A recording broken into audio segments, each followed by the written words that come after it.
I was standing in my kitchen arranging flowers for our sixth wedding anniversary party. Megan loved white roses. The house smelled like her favorite lavender candles. Everything felt perfect. My twin brother Derek would arrive soon. Lately, Megan seemed distant, texting late at night, smiling at her phone. I brushed it off. 6 years of marriage meant trust, right? I did not know that tonight, this celebration of our love, would become the night I lost everything, but also the night I finally found myself again. Before we dive into this story, let me know where you are watching from in the comments below. If you have ever trusted someone completely only to discover a painful truth, hit that like button and subscribe to this channel. Stay with me until the end, because what happened next changed my life forever. My story with Megan began 8 years ago at a small coffee shop in Charlotte, North Carolina. I was 26 years old, working as a software engineer, and I had stopped by this little cafe to finish some code on my laptop. The place was quiet, just a few people scattered around, and I found a corner table near the window. That is when she walked in. Megan had this energy about her, this warmth that seemed to fill the room. She ordered a latte and turned around too quickly, bumping right into me. Coffee spilled everywhere, soaking my laptop keyboard, dripping onto my jeans. I watched in slow motion as my work disappeared from the screen. She was horrified. Her face turned bright red and she kept apologizing over and over again. But something about her panic, her genuine concern, made me laugh instead of getting angry. I told her it was fine that I had backups saved. That was mostly true. We ended up talking for 3 hours. She told me about her job at a local bank, about her dream of traveling to Italy someday, about how she always burned toast, no matter how hard she tried. I told her about my obsession with building things, fixing things, making broken stuff work again. By the time the coffee shop closed, I had her phone number and a ruined laptop. But I did not care about the laptop anymore. We dated for 2 years before I proposed. I took her back to that same coffee shop, got down on one knee, right where she had spilled that latte, and asked her to marry me. She cried. I cried. The barista cried. It was perfect. Our wedding was simple but beautiful. We held it at a small church in Charlotte, Pastor Williams officiating. Both our families were there, smiling, celebrating. My parents, Caroline and Frank, welcomed Megan like the daughter they never had. Her mother could not stop hugging me. Everything felt right, like all the pieces of my life had finally come together. For 6 years, our marriage was good. Not perfect, because nothing ever is, but good. We bought a small house in the suburbs with a yard big enough for a garden. Megan planted tomatoes every spring, and I built her raised beds from scratch. On Sunday mornings, she would make pancakes while I fixed whatever needed fixing around the house. We had routines, inside jokes. A life built together brick by brick. We talked about having kids. We wanted to wait until we were more financially stable, until we had traveled a little, until the timing felt right. But we both knew it would happen eventually.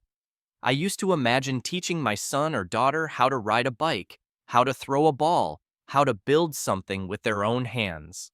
I thought we had time. I thought we had forever. Now, I need to tell you about Derek, my twin brother.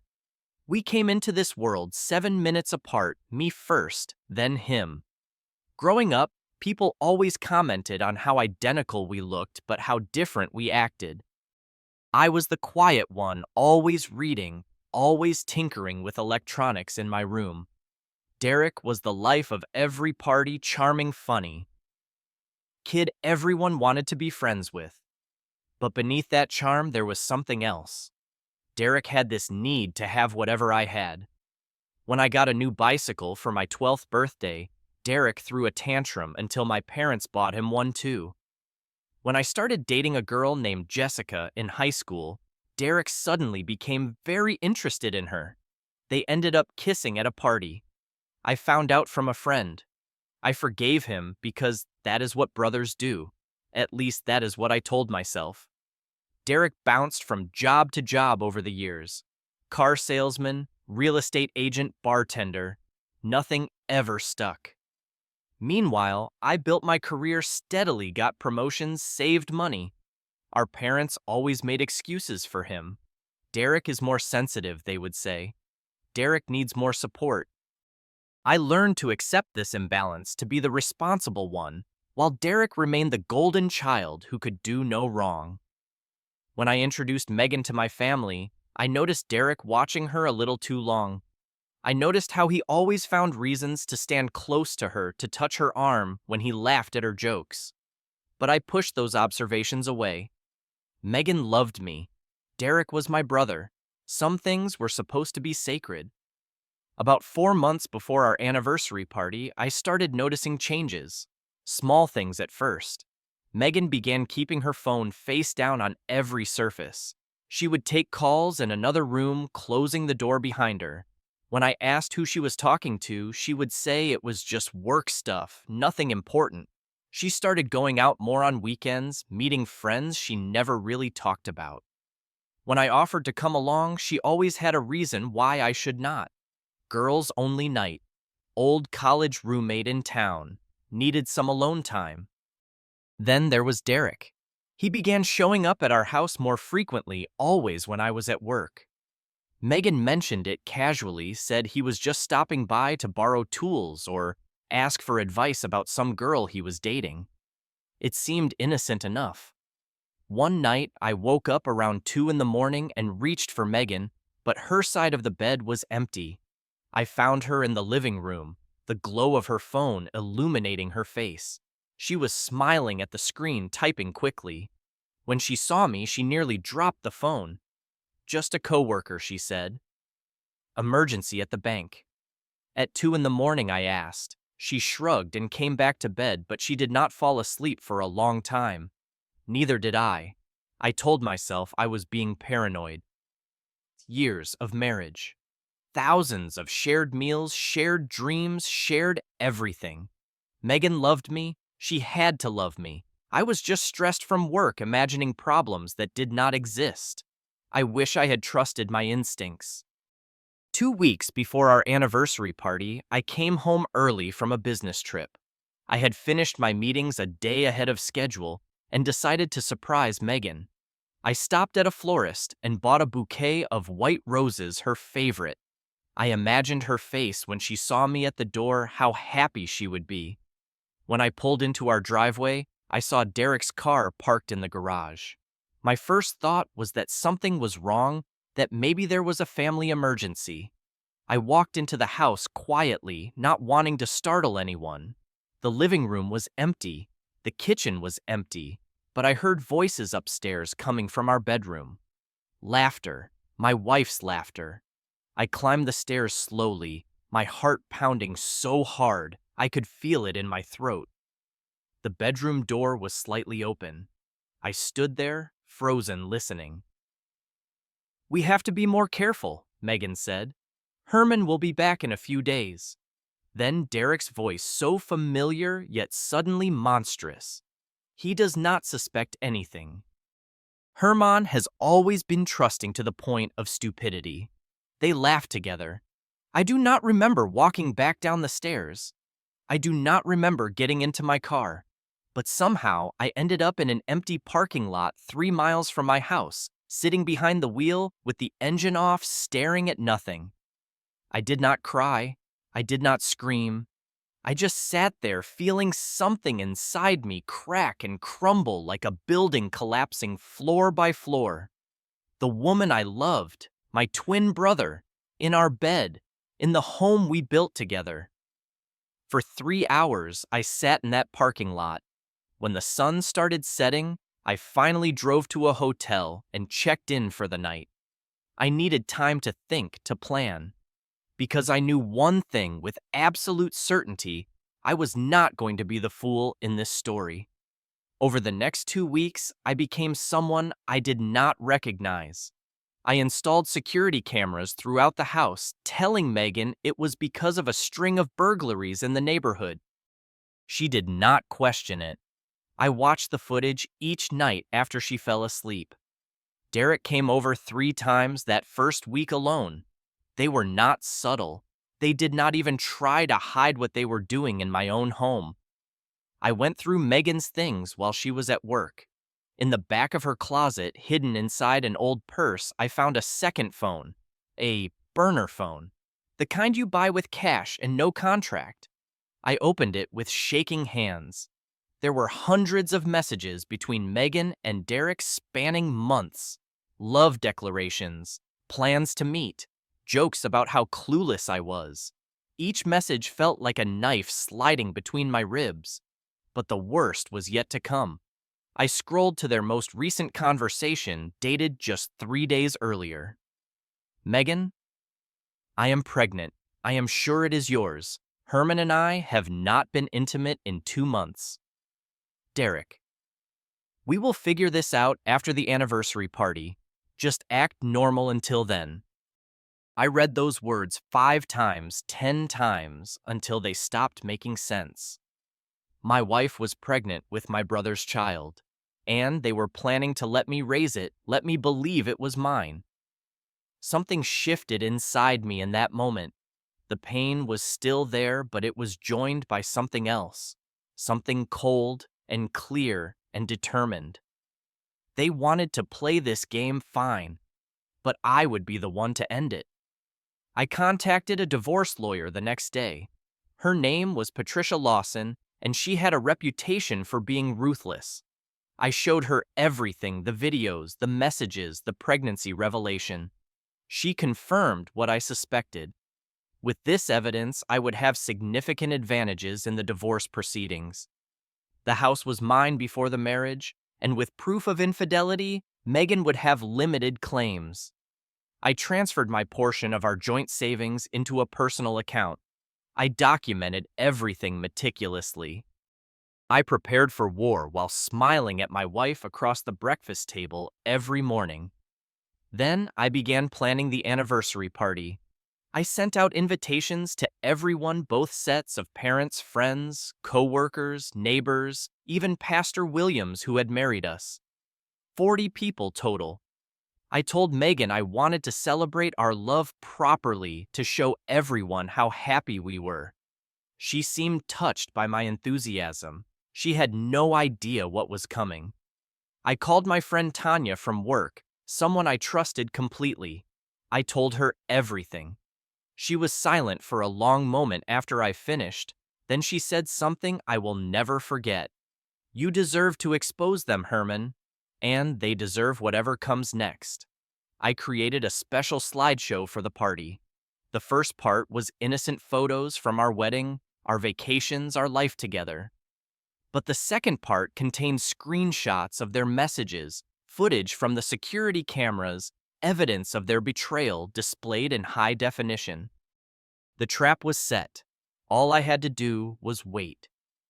The day of the anniversary party arrived warm and bright, the kind of North Carolina spring day that feels like a promise. Our house filled with people I cared about, colleagues, friends, family members who had watched our relationship bloom over the years. Megan wore a red dress that night. She moved through the crowd like a perfect hostess, hugging guests, refilling drinks, playing the role of devoted wife with practiced ease. Watching her perform, knowing what I knew, made my stomach turn. Derek showed up with an expensive bottle of champagne and a wide smile. He embraced me at the door, clapping my back like we were the closest brothers in the world. "Congratulations on 6 years, little brother," he said. "I am so proud of you." I thanked him and shook his hand, maintaining eye contact. He did not flinch.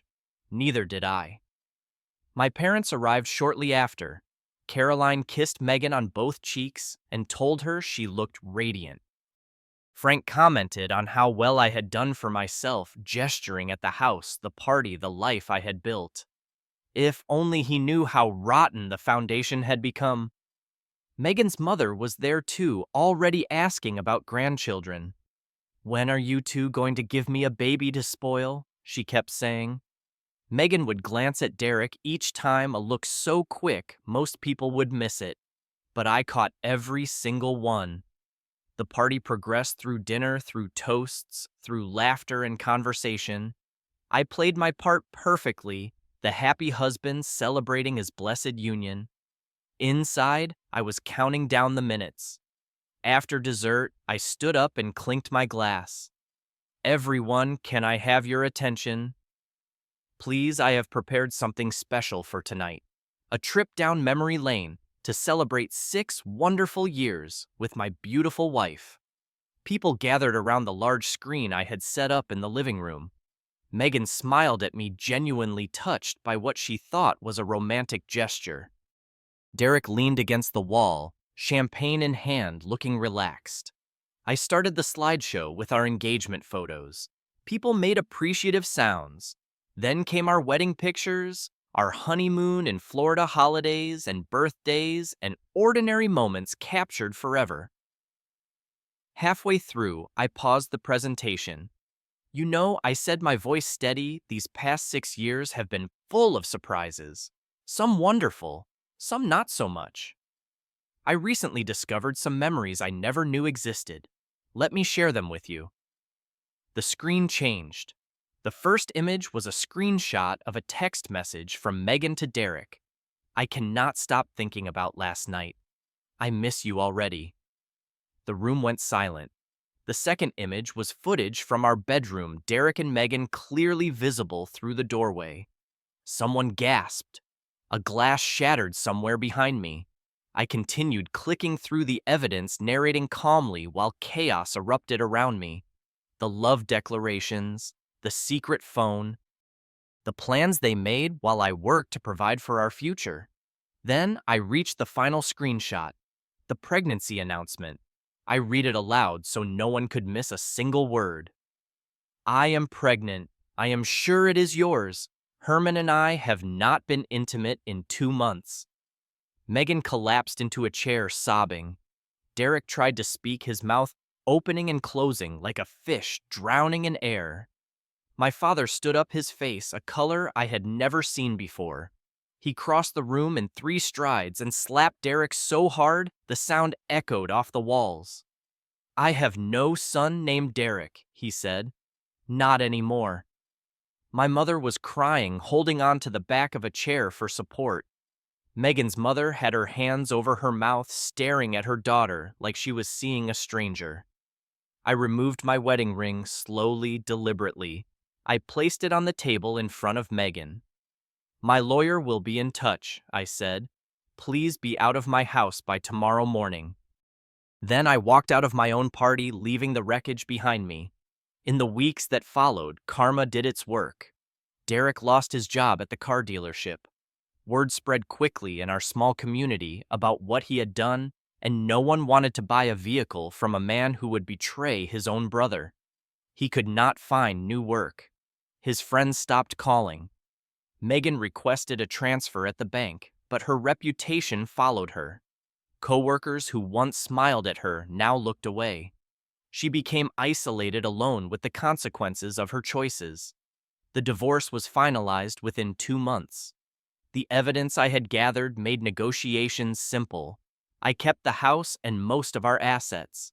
Megan did not fight it. She did not have the grounds to fight anything. Derek and Megan tried to build a relationship from the ashes of their betrayal. They moved into a small apartment on the outskirts of town. Without money, without family support, without the foundation of trust that real relationships require, they fell apart quickly. They fought constantly. About money, about the future, about whose fault everything was. 3 months after my anniversary party, Megan miscarried. The stress, the doctor said. Her body could not handle it.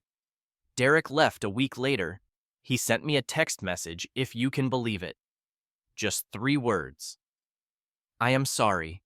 I did not respond. Some words come too late to mean anything. In the immediate aftermath, I fell apart quietly. The house that once felt like home became a museum of memories I wanted to forget. Every room held ghosts, the kitchen where we cooked together, the bedroom where she betrayed me, the living room where I exposed them all. I could not sleep. I could not eat.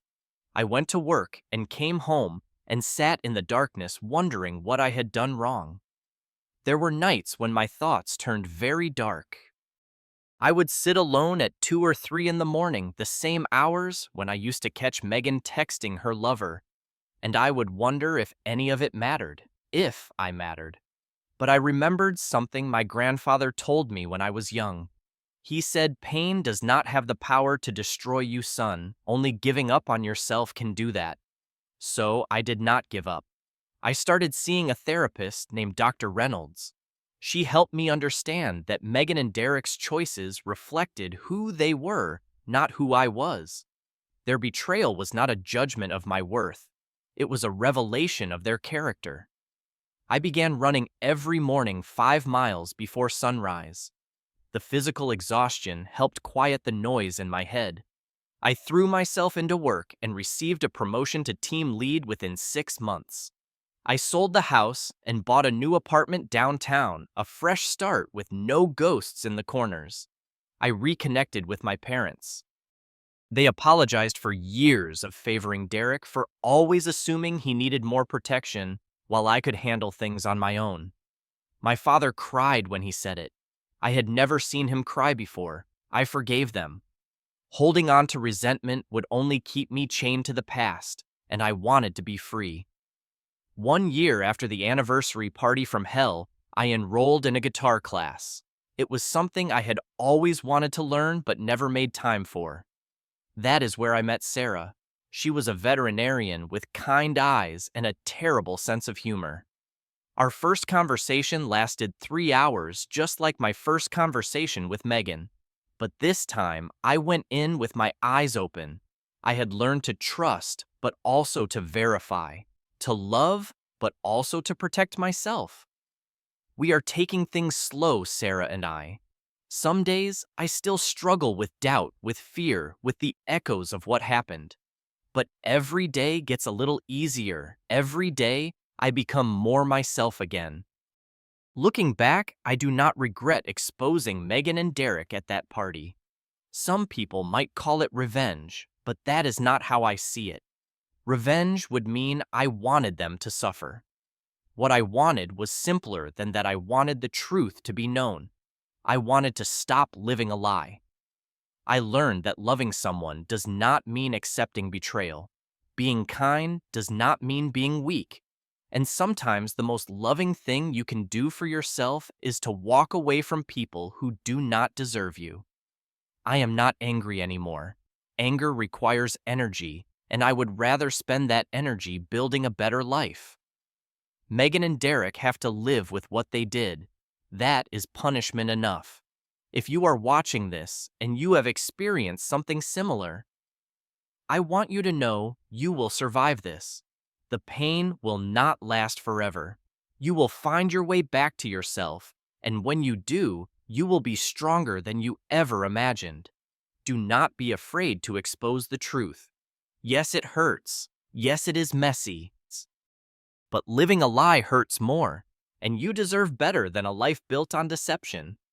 Every morning now, I look in the mirror and I see someone I am proud of. Not because I am perfect, not because I handled everything gracefully, but because I refused to let betrayal turn me into a bitter person. I chose healing over hatred. I chose myself. And that, I think, is the greatest victory of all. Now I want to hear from you. Have you ever discovered a betrayal that changed your life? How did you find the strength to move forward? Share your story in the comments below. Your experience might help someone else who is going through the same thing right now. If this story touched you, please hit that like button and subscribe to this channel. Share this video with someone who might need to hear it today. Your support means everything and helps me continue sharing these stories with the world. Thank you for watching, and thank you for being part of this community. I hope you find the peace and happiness you deserve. Until next time, take care of yourselves, and remember you are worthy of love that is honest and true.